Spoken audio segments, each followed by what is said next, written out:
అందరికీ నమస్కారం. ధనుర్మాసం స్పెషల్ తిరుప్పావై పాశ్రాల్లో 20వ పాశ్రం చెప్పుకుందాం. మొదటి పాశ్రంలో శ్రీ గోదాదేవి తన చెలికత్తెలను ఆహ్వానిస్తుంది. రెండవ పాశ్రంలో వ్రత నియమాలను వివరిస్తారు.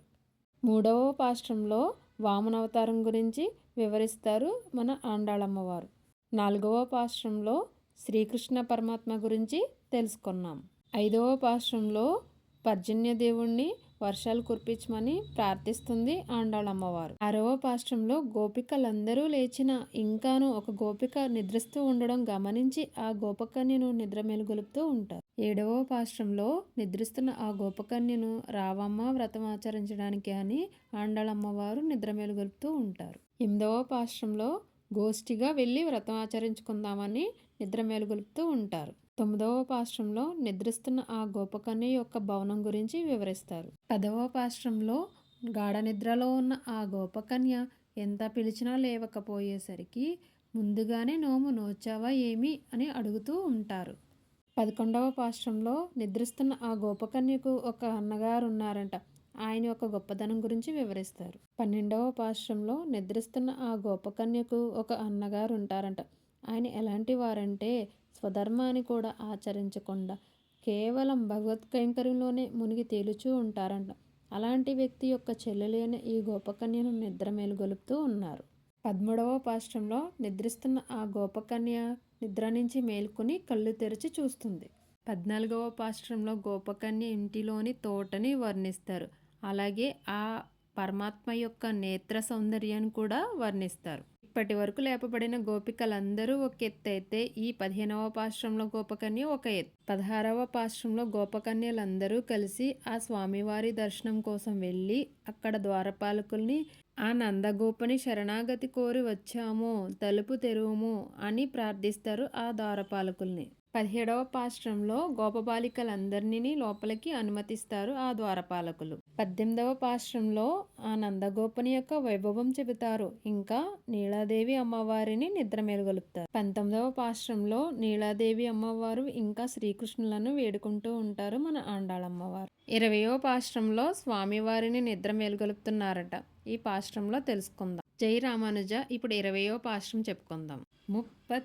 மூவர் அமரர்க்கு முன் சென்று கப்பம் தவிர்க்கும் கலியே துயிலஜாய் செப்பமுடையாய் திருளுடையாய் செத்தார்க்கும் வெப்பம் கொடுக்கும் விமலா துயிலஜாய் செப்பென்ன மென்முலாய் செவ்வாய் சிறுமருங்குள் நப்பின்னை நங்காய் திருவே துயிலஜாய் உக்கமும் தட்டொழியும் தந்துண்ண மணாளனை పోదే ఎమ్మే నీరాటు ఏలోరెంపావై.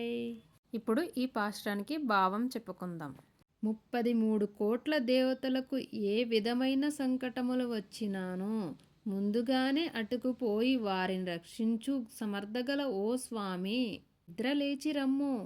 ఆశ్రితులను రక్షించుటకై వారి విరోధులను దునుమాడు బలాఢ్యుడా, ఆశ్రిత రక్షక, ఓ బలశాలి, శత్రువులకే అతి దుఃఖమునిచ్చే నిర్మలుడా, నిద్ర నుండి మేల్కొను స్వామి అని స్తుతిస్తూ మేల్కొల్పినను.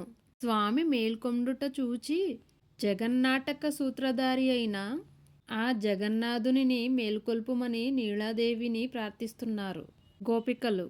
బంగారు కలశముల వంటి స్తనద్వయమును, ఉండపండు వంటి అధరములను, సన్నని నడుమును కలిగి అతిలోక సుందరముగా విరాజిల్లుచున్న ఓ నీలాదేవి మాయమ్మ, నీవు శ్రీ మహాలక్ష్మీదేవికి సమానురాలువు. కరుణించి నీవైనా మేలుకొనువమ్మా. నేను లేచి మీకేమి చేయవలనందువేమో వినుము. మన స్వామి అయిన శ్రీకృష్ణునకు శరీరముపై చిరుచెమట పట్టినప్పుడు దానిని ఉపశమింపచేయగా వీవన కైంకర్యమును చేయుటకు ఒక దివ్యమైన వీవన అంటే విసనకర్ర నిమ్ము. ప్రబోధ సమయాన స్వామి తిరుముఖ మండలము జూచు కొనుటకు ఒక దివ్యమణిదర్పము అంటే అద్దము నిమ్ము. వీటన్నిటినీ మాకు అనుగ్రహించి స్వామిని మేల్కొలిపి మమ్ము అతనితో కూర్చి మంగళ స్నానం చేయింపుము తల్లి. ఈ అనుగ్రహం ఉన్ననే కదా మా ఈ వ్రతం మంగళముగా పూర్తి కాగలదు అని ఆండాళ్ తల్లి నీలాదేవిని వేడుకుంటున్నారు ఈ పాశ్రంలో. అంటే మనకు అర్థమయ్యే విధంగా 33 కోట్ల విధములైన దేవతలకు ముందే వెళ్ళి వారి యొక్క భయాన్ని తొలగించే బలములను కలిగినవాడా, నిద్ర లేవలసింది స్వామి అని ప్రార్థిస్తున్నారు స్వామివారిని. ఆర్జములను అనగా రుజుత్వములను కలిగినవాడా, గొప్ప బలము కలిగినవాడా, శత్రువులకు భయాన్నిచ్చే పవిత్రుడా, నిద్ర లేవలసింది స్వామి అని పాశ్రం యొక్క పూర్వార్ధ భాగంలో స్వామివారిని నిద్రలేపుతున్నారు.